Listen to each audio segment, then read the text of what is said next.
Good evening, everyone. My name is Brett Carmel. I'm with Neurometrics, the maker of Quell Fibromyalgia. We're really pleased to have Dr. Julie Desai from the Capital Pain Institute in Austin joining us tonight. Dr. Desai is a PM&R specialist and also board certified in pain medicine. And her areas of interest are EMGs, nerve conduction studies, spine pain, joint disorders, and a whole host of other pain management procedures. We first met Dr. Desai last year when we became aware that a lot of offices around the city were actually referring their patients to Dr. Desai, their fibromyalgia patients to Dr. Desai, because she was actually taking the time to help these patients get better. I know it's a difficult thing, but I know a lot of practitioners have a lot of fibro in their practice or suspected fibro, and they really struggle with what to do with these patients. So we thought you might like to hear from Dr. Desai, so we're really thankful to have her tonight. Before I start the webinar and turn it over to her, I just want to let you guys know that we expect the presentation to be about 30 minutes long, after which we'll have time for questions and answers. So during the presentation, if you want to enter your questions into the Q&A box, then we'll be going through those at the end and answering those. So please don't use the chat box because that'll pop up and everybody will see it and it'll be disruptive. So use the Q&A box and we'll get to all your questions at the end of the presentation. So without further ado, Dr. Desai. Hi, and thank you everyone for taking time to join today. I know it's evening and I'm sure you have a lot going on, so I appreciate that. So I will jump right in. Thank you, Brett, for that introduction. So as you can see the first slide that's up, I wanted, before I started the talk, I wanted to say that, when it comes to the topic of fibromyalgia, like many of you, when I first came into clinical practice, I was given the impression that fibromyalgia was not a generally accepted disease. And over the years, I've encountered frustrated patients who feel their symptoms haven't been fully addressed. And I've come across a lot of my own colleagues who have varying opinions about fibromyalgia and its validity as a true pain condition. And so as my practice has evolved over the past 10 years, I've come to see a lot of commonalities and trends that support fibromyalgia as its own diagnosis. I've personally diagnosed and treated multiple fibromyalgia patients, but unfortunately, up until now, I've had limited success with the previous treatment options available. So in this presentation, my big focus for you is I want to share information that will help clarify the etiology of fibromyalgia and give you an effective approach to recognizing and treating your fibromyalgia patients. So in that way, we can explain why should you care about fibromyalgia. So let's jump right in. So again, just the agenda for today's talk is going to be, we're going to talk about what is fibromyalgia, fibromyalgia related to rheumatology, diagnosing fibromyalgia, again, the inadequacy of current treatments, and then a new treatment for fibro. So first, let's start by just discussing what is fibromyalgia. So as we know, fibromyalgia is a disorder characterized by widespread musculoskeletal pain. So it's not localized, and it's often accompanied by a host of symptoms, including fatigue, sleep, memory, and mood. Symptoms often begin after an event, such as physical trauma, surgery, or a psychological stressor. But what I see in my practice is that symptoms for a lot of these patients just gradually accumulate over time, and they don't have a single triggering event that they can say, yes, this is what caused my fibromyalgia. So let's understand a bit more about the cause of fibromyalgia, because oftentimes that's an area of confusion for both practitioners and for patients. So the underlying cause of fibromyalgia is believed to be an overamplification of pain in the central nervous system, a condition we know as central sensitization. So, in simpler terms, you could think of it as the volume dial is turned all the way up in the brain. And so stimuli, which shouldn't be painful for patients, like a fabric or, their clothing or the sheets on the bed, they have a much higher response, a pain response to what should be considered non-painful stimuli. And so I do want to point out that in my own practice, I make an effort when I'm working with a fibromyalgia patient, I make an effort to educate them about what central sensitization is. And One of the big reasons for that is because a lot of those patients have endured their disease state for years and perhaps even been told that fibromyalgia is not a true disease state. I've had more than one patient tell me that, finally I have someone who is understanding what I've been going through and able to explain to me what's going on. So understanding the etiology of fibromyalgia not only helps practitioners who offer the treatment, but it helps the patients to understand what's been causing their symptoms. So one way you can start that discussion with your patients is just an open-ended question like, what is your understanding of fibromyalgia? So now let's talk on a practitioner to practitioner level now to examine exactly what the pain generator is for fibromyalgia. So we're all familiar with the two big types of pain known as nociceptive pain, which arises from tissue damage, and neuropathic pain, which arises from sensory nerve damage. Let's talk about the third type of pain known as nociplastic pain. So what exactly is nociplastic pain? So, the International Association for the Study of Pain defines nociplastic pain as an unpleasant sensory and emotional experience associated with actual or potential tissue damage. However, there's no clear evidence of actual or threatened tissue damage. And so this actually likely encompasses, again, the central nervous system pathways, which is why the patients present with this widespread pain, and they often have those CNS symptoms such as fatigue, sleep, memory, and mood problems. And the reason why it's important to point out this third category of pain is because it's not treated the same way as your nociceptive pain, which is usually your joint inflammation type of pain, or your neuropathic pain, which is your shooting, tingling, burning pain, like from diabetic neuropathy or carpal tunnel. Those are different treatments. Nociplastic pain is its own third category. And so the reason why that's important to recognize that that's the generator for fibro is because it's not going to respond to those therapies that you're previously using, like your anti-inflammatories, your opiates, your surgery recommendations, or your injections. And that's why it's so important to understand that, yes, it does have a physiological basis. And hopefully this slide will help us understand that a bit more. So now, some challenges of fibromyalgia, and these, I can definitely relate to these over my years of practice, is that, some of the big challenges is that it's difficult to diagnose, and it's often commonly an untreated comorbidity. So what I mean by that is that it can occur in conditions that you may be treating in your practice right now. Examples of those being osteoarthritis, rheumatoid arthritis, migraines, irritable bowel, anxiety, and depression. Fibromyalgia is often a concomitant comorbidity that's untreated. And so if you look at the data here shown below, comorbid fibromyalgia is actually reported in 20 to 30% of patients with various rheumatic conditions. The reason why that's so important is because for those of you who are in rheumatology practices, you may be having patients with concomitant fibromyalgia that's going untreated. And I can say, I personally receive a lot of referrals from rheumatology for fibromyalgia patients, and I really enjoy treating them. And so if you're currently treating patients with these rheumatic conditions listed above, such as rheumatoid arthritis, systemic lupus, I'm hoping this data will enlighten you to how many undiagnosed fibromyalgia patients may be present in your practice as well. And a side note I can say is, in my own practice, I found that several of my nurse practitioners and physician assistants were not aware of how to diagnose fibromyalgia. And, really no one can be blamed for that except for our system because no one has taken the time, in our practice had taken the time to pull them aside and say, here's some diagnostic criteria, and let me help you bridge that knowledge gap so you can be more comfortable in identifying these patients. And additionally, I did share this data with them as well. So when rheumatology patients come across in the clinic, they can keep that in the back of their mind if they start noticing some of those more widespread symptoms that are not responding to their rheumatologic treatments. So now when it comes to diagnosing, the American College of Rheumatology actually created this diagnostic criteria, which was most recently modified in 2016, which focuses, as you can see on this paper, on three main areas. And so what's shown on this paper to the right is this document was created.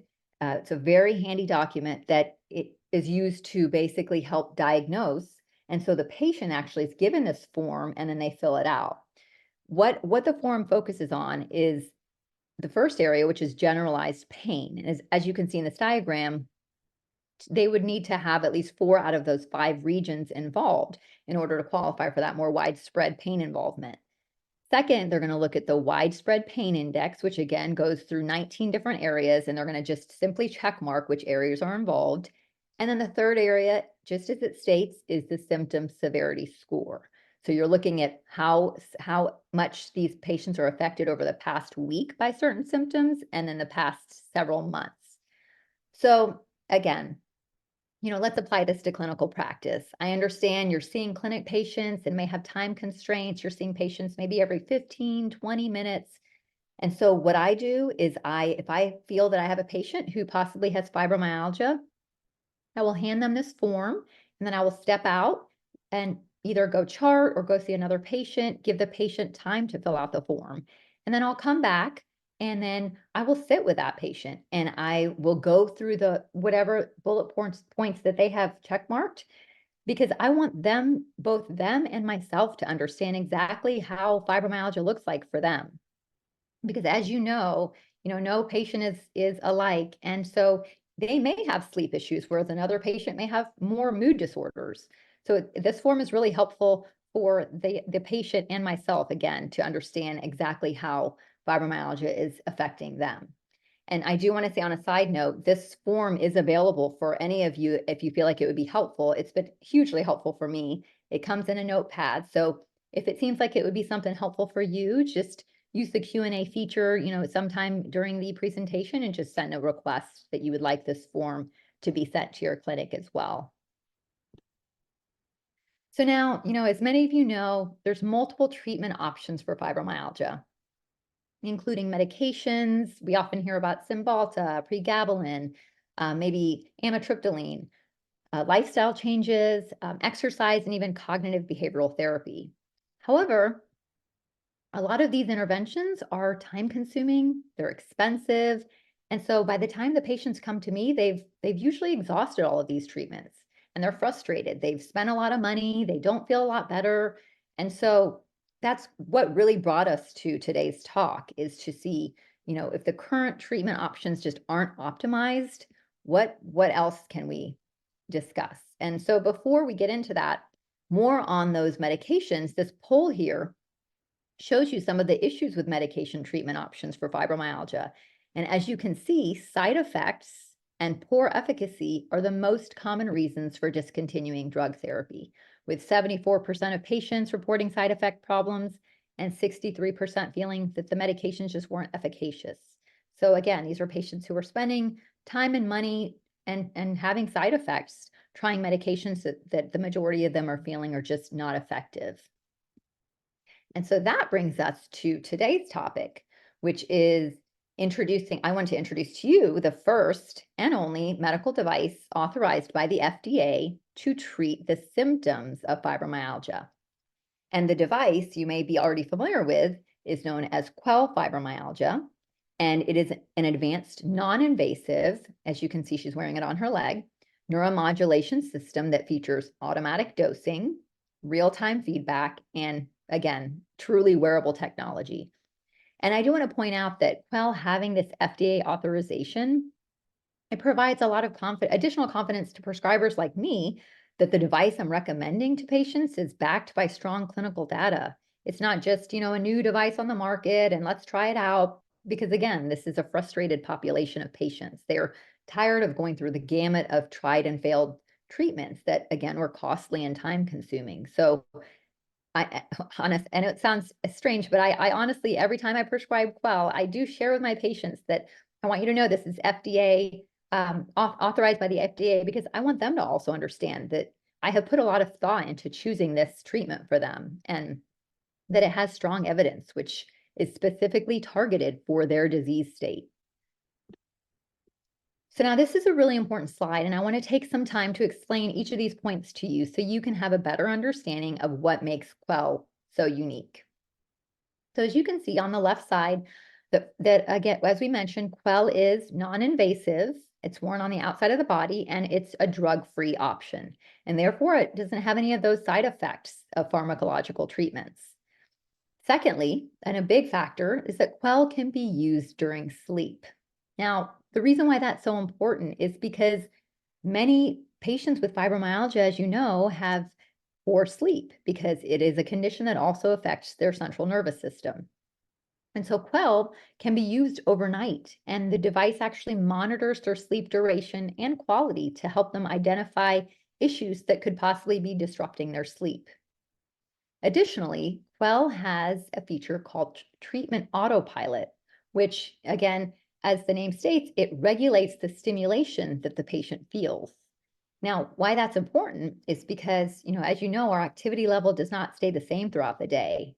And so, just to give you an idea, and I asked the rep because I wanted to understand, okay, treatment autopilot sounds amazing, but once my patient receives the device, what's the next steps? Like what happens at home with the device? And they explained to me that once the patient receives their device at home, they'll complete a video series within their mobile app that will help them learn how to calibrate the stimulation to their specific needs.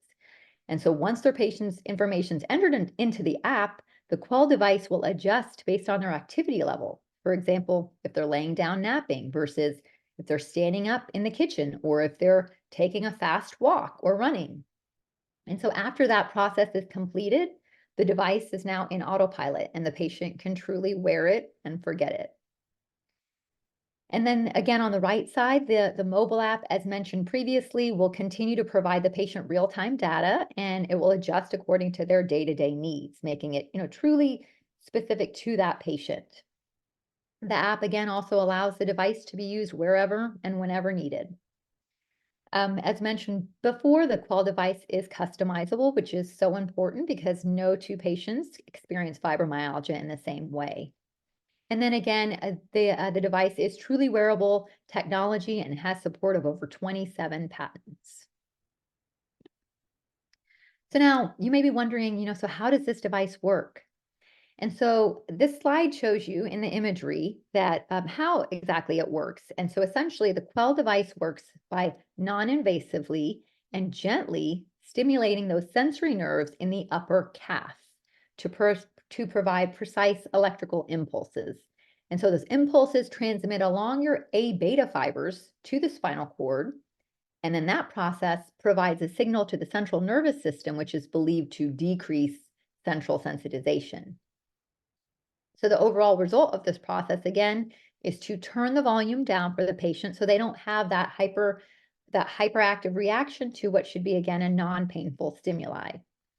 And so again, while pain relief is expected to occur in the lower extremities with this device, the treatment may also help the patient become more active, may improve their sleep and mood, all of which is going to help improve their overall health and their chronic pain. So you may be wondering, and these are some common questions I do get from patients at this point when I present them with a picture of the device, or actually we have a little model of the device, they'll still ask, where can I wear this device? Can I wear it on my arms or anywhere else? And as of right now, the device is approved only to wear on either leg. And again, that is because the increased density of those A beta fibers under the knee. And it is additionally recommended to keep it on for a maximum of 6 hours per side. And you may wonder, okay, how am I going to know that? The patients don't have to watch their clock or worry about that. The app will actually send them a push notification stating it's time to switch to the other leg. And so again, that is part of that whole autopilot feature where they don't have to be tied to the device and it's actually working with them and with their lifestyle. So now another question that I do get is, and I recently had that question is, oh, I have a TENS unit at home, so I don't need this device, or how is this different from a TENS? So TENS units in regards to a fibromyalgia patient, if you look at the left side, some flaws of the TENS unit in regards to treatments for fibromyalgia patients are that the nerve stimulation is simply below the therapeutic window that they would need. And in addition, the treatment sessions are generally 30 minutes or less. That's unlikely to be effective. Where the leads are applied, it's going to be just a localized action, whereas with fibromyalgia, it's more of a widespread condition. So doing 30-minute treatments in localized areas, it's not a very effective or a realistic way to get your pain relief. And then Third, it's TENS units have a warning against overnight use, which again, for fibromyalgia patients who often have their sleep affected, that proves to be a problem. Now, if you look to the right side, you see how quell fibromyalgia compares to your traditional TENS for fibromyalgia. Some big differences to notice right away are that it is more powerful. It has a 100 milliamp current, and important to note, it has a varying high frequency. And the reason why that's important is because TENS unit users often they habituate or get used to their stimulation, whereas with quell, because it has a varying frequency, it tends to reduce the overall habituation to stimulation. Additionally, quell does have a closed loop technology, and so again, that monitors patients' physiologic parameters and it adjusts stimulation, whether they're running or there's some sweat on the skin or they're laying flat napping asleep. That way that they have a consistent dose based on their specific activity. And then we mentioned, it is truly wearable for those longer treatment sessions as opposed to TENS units, which are going to be short sessions. With quell, it can be worn up to 15 hours per day. So a much bigger difference, much more important for patients with that chronic around the clock type of pain. And then the third point is that quell has been approved for use during sleep, which is again a huge thing for patients in this patient population who often suffer from sleep disorders. Okay, so you may be wondering, how did you have the clinical evidence for this? And so this study here shows you exactly, what was used to gain that FDA approval. So what was done is a study with 119 patients who were diagnosed with fibromyalgia using that criteria I showed you earlier from the American College of Rheumatology, with majority being female, a mean age of 50. And then they were separated into two groups, either the active group, which received the quell device stimulation for the full 60 minutes of the hour, and then the sham group, which received the quell stimulation for 6 minutes of every hour. And then basically the results were looked at based on certain criteria to see how both groups responded. So let's take a look at the results. So as you can see from here, 3 main areas were looked at. And again, this data is what was used to gain that FDA authorization. So the top column shows you that from the study, 58% of subjects reported a moderately better improvement in their quality of life as well as their symptom relief. And that's really important to note because again, symptoms are a big part of fibromyalgia. That's what affects their quality of life. And so for 58% of them to report an improvement using the quell device, which is in the light blue, compared to the sham, that is statistically significant. And then if you look at the second column, 58% also reported a reduction of the impact of fibromyalgia on their ADLs, which are their activities of daily living. And if you look specifically at the study, questions that they were asked were endpoints such as, did you notice a reduction in fibro symptoms when brushing your hair or making the bed or lifting groceries? So truly activities that they do from a day-to-day basis, they noticed a 58% reduction of the impact. So again, statistically significant. And then finally, the third column, 60% reported a reduction in their pain intensity. So you can see that quell made a difference not only in their pain, but in their fibromyalgia symptoms, which we know is such a large component of the fibromyalgia disease state. And again, to summarize, these results led to quell receiving that FDA authorization. So, as I've begun introducing quell to my fibromyalgia patients, some of them have asked me, how is this device that I wear on my leg going to help my pain all over? And so I want to show you this slide. It shows that earlier this year, clinical evidence was presented at the NANS, or North American Neuromodulation Conference, that occurs every January, which helps to answer that specific question. And since what the study did was it focused on the impact of the quell device in individuals with fibromyalgia.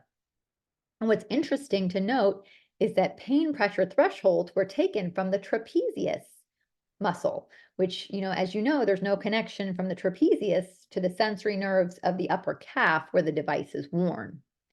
And so interestingly, subjects reported a 55.6% meaningful reduction in their pain pressure threshold, which again helps to solidify that Quell does have a truly widespread effect. Now, this is an important slide as well because patients, once they hear an overview of this treatment, they get very excited because finally there's a treatment targeted for them. They understand their condition, they've been validated, they have some idea of the pathophysiology. And just like in our lives, if there's something that we're worried about with our health, the more we can understand what's going on, it helps us feel better. It helps us feel like, okay, I can make a plan now. And so once we get them to the point where we have a plan, then we have to have this conversation about pricing. And I can tell you, my personal experience with the pricing of Quell has been that it's truly not a barrier for patients who want to use the device. And if you think about it, the patients most of them have gone through the treatment algorithm that we've just discussed earlier. They've tried a long road of failed treatments, prescriptions, lifestyle changes, and most of those were more costly than the Quell starter kit. And so I can say truly that, every patient that I have discussed Quell with, and after we've completed the paperwork and gone through the documentation, they have all wanted to proceed with the pricing here. And out of those, I've actually only had 2 so far that were unable to proceed due to contraindications, which we'll discuss on the next slide. But I do want to say that, the pricing, the $75 for the starter kit includes everything shown here. And, you can request for a small model to be put in the patient room so they can see exactly what they're getting and so they can understand an idea of how they're going to be using it at home. And so, going along with that process, if you determine that you have a good candidate and you move forward with the prescription process, we have to, of course, first review contraindications with them. And that's important with any intervention. And so contraindications for Quell are that the device is contraindicated in patients who have a cardiac pacemaker, implanted defibrillator, other implanted device, such as a spinal cord stimulator, or implanted metal near the device. And so, I can say, just an interesting side note, that on the point of implanted electronic devices, I actually have a patient who I went through the algorithm with, and then we got to health history. And we had talked about Quell as a possible option for her. And then she revealed that she had had a stimulator implanted many, many years ago. So then I explained to her, that unfortunately at this time, the Quell device wouldn't be an option for you. And she's actually had the device turned off for many years due to it being ineffective. So she's actually in the process now of having the device explanted because that is how eager she is to want to try the Quell device. Because her fibromyalgia is a much bigger factor for her as far as impacting her quality of life. So now after you review those contraindications, which again are very important to, note and focus on, what I do is my medical assistant will submit the prescription to the, website here shown below, the healthwarehouse.com. And what I tell my patients is, there's brochures that have a code that can be scanned. So what I tell them is, because most of them are eager, like, when is this coming? I want to get this started. I want to start getting some relief.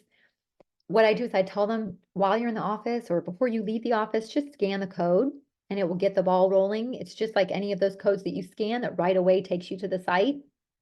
And what that does is that puts them directly in contact with the pharmacy. So there's no wait time of the pharmacy getting their phone number, calling, a few days go by, and that helps expedite the process of the device arriving to their home. And then, finally, the pharmacy will contact your patient. And I've found, that they receive the device shortly after that contact is made. And so it truly is, a step-by-step process. And then, like we talked about earlier, once they receive that device, they'll go through the video series, get set up through the mobile app, and then the device will be, personalized to them with that treatment autopilot mode. So now just to summarize, I do just again want to emphasize that as we stated, Quell Fibromyalgia is the only FDA authorized neuromodulation device that truly reduces the symptoms of fibromyalgia. It's got proven symptom relief. The clinical studies show that to you with the percentages, as well as that reduction in pain.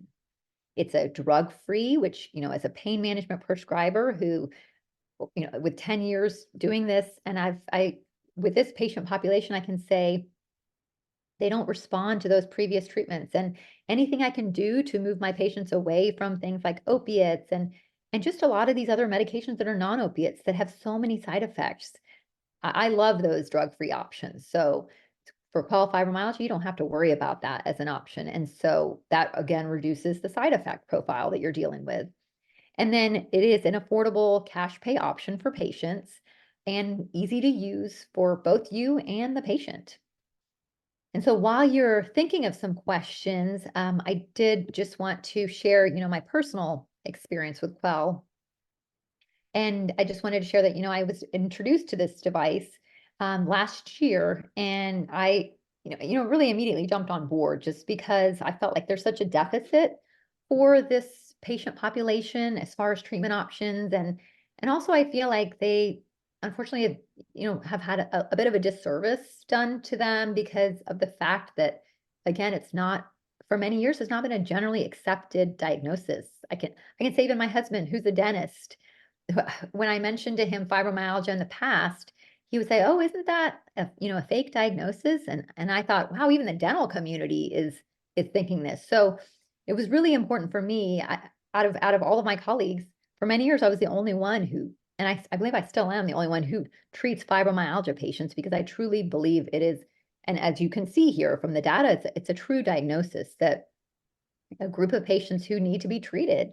And the other thing I can say is, for people who feel like, oh, fibromyalgia, these patients just want medications. I can tell you that, every single patient that I've treated so far with fibro that have come in since I've been introduced to Quell, majority of them have already been through the meds and they're not there for medication. They actually come to me saying, "Do you have another treatment option?" And they're more than happy to try this drug-free option. So again, that tells you this is a real patient population that needs to be addressed, especially for, the rheumatology practices. Take some pause on those percentages because 20 to 30%, that's impactful. Those patients are there. And the fact that, I do have a lot of rheumatologists sending me those patients tells you that there truly are there in those practices.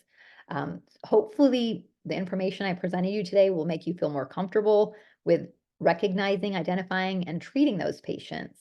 And again, if you felt that that diagnostic sheet was helpful, please reach out and request it because, it's been a game changer for me and for teaching my nurse practitioners and PAs who didn't ever have anyone pull them aside to teach them. It's just so nice for them to see it all on one page, and it makes them much more comfortable and confident for treating these patients.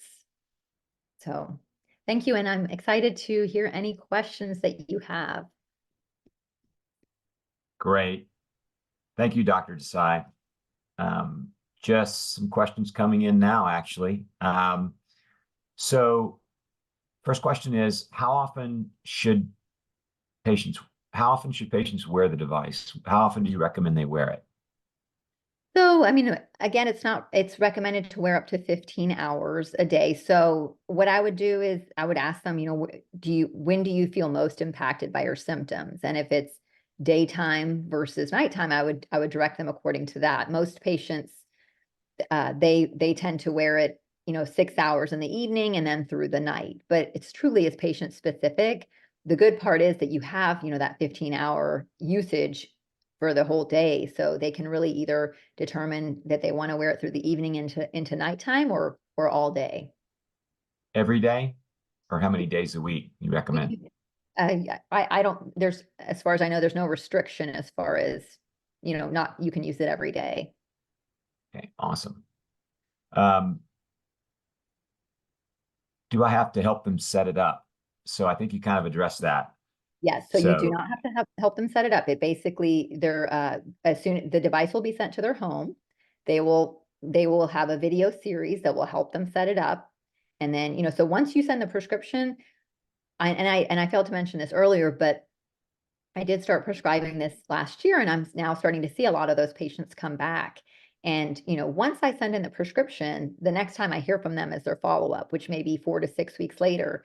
And I can tell you that I'm truly starting to have patients come back and tell me that, they may not have 100% everything is gone, but I verbatim have had patients tell me that the pain is not as intense and I don't feel that hypersensitivity like I used to. And that's a big thing for them. They're able to put on their socks and they're able to just have things that we would normally take for granted and not think twice about. They're able to do their daily function and brush their hair and not feel achy. And so I am already starting to see that wave of patients come back. And so, yeah, to answer your question, once you send in the prescription, um, they will manage it from there until they come back for their follow-up. All right. A few questions here about insurance. Is it covered by insurance? And I think also you addressed that. Yeah, Yeah, so it is only available through cash pay right now. right.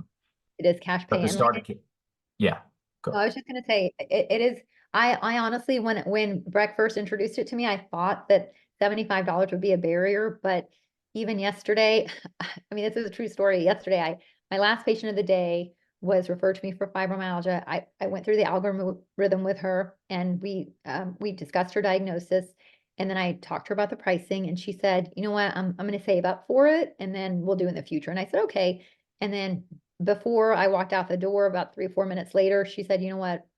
I've already dealt with this so long. Let's just do it. So truly, I think most patients have already paid so much or dealt with this for years. So for them, that one-time commitment of the $75 for the starter kit, for them to at least see how it works for them, it hasn't been a barrier. Okay. Oh, this is a good question. So, when do you mention it when you see a patient? Do you try meds first, or have you been mentioning this early in the conversation? It looks like it's So the on, question. so again, that's a very good question. So being that most of the patients that come to me have already gone through that whole treatment algorithm of meds, I tend to introduce it right away. And even honestly, for the new patients that are coming to me that haven't tried that, I still go to this option first because it's a non-medication option. And so I mean, I've already gone through the years of trying patients on things like Cymbalta or Lyrica or amitriptyline, and I can tell you the medications are great medications, but so often before I'm able to optimize them to get them to those doses that are actually proven to be efficacious, the patients can't tolerate them. And so, and not only that, that ends up taking 4, 6, 8 weeks of time to do that titration. And by then the patient's super frustrated, like, I thought you were going to help me. So for me now, I prefer non-medication options. I really do. I'm pretty conservative in that manner. So even for my newer patients, I introduce it first and let them at least think about it as an option. Great. And one more question. So, can we sell this in the clinic? And actually, there is a new program where you can inventory it and sell it to the patient. So, if you're interested in that, just reach out to us and we'll let you know about the details of that and get you started if you want to do that. So two ways to do it. So you can just simply write the prescription and send it to Health Warehouse, or with this new program, if you want, you can actually inventory it and deliver it to the patient right there on the spot. So it's completely up to you, however you want to do that. But that is available now. Good question. Thanks for that. And I think that is, oh, a comment. Prices went down. It certainly is more affordable. There you go. So, yeah. So I think, if I can just speak for Neurometrics and us in terms of pricing, we really think at $75, we're probably able to deliver this more economically to the patient as a cash pay option. Because once you go through insurance, as you all know, everybody's prices go up, infrastructure demands go up. Now we're asking practitioners to fight for us to get these pre-approved. So it just creates a whole host of problems. So we think that if we can live in the $75 to try it range, that most patients, as Dr. Desai said, would be able to afford to at least try it, because we want everybody to have access to it, or as many people as can. So we're pretty happy with that pricing at this point. So And it looks like, Dr. Desai, that is it for tonight. So, Well, thank you, everyone. I know it's tough on weekdays, so I appreciate you coming online. And, Breck, feel free to share my email with everyone if they ever have any questions they want to ask about my algorithm or how I do it in my clinic. oh, that's fantastic. Okay, well, thank you guys for joining us. Have a great evening, and we'll talk soon. Okay. Thank you, everyone.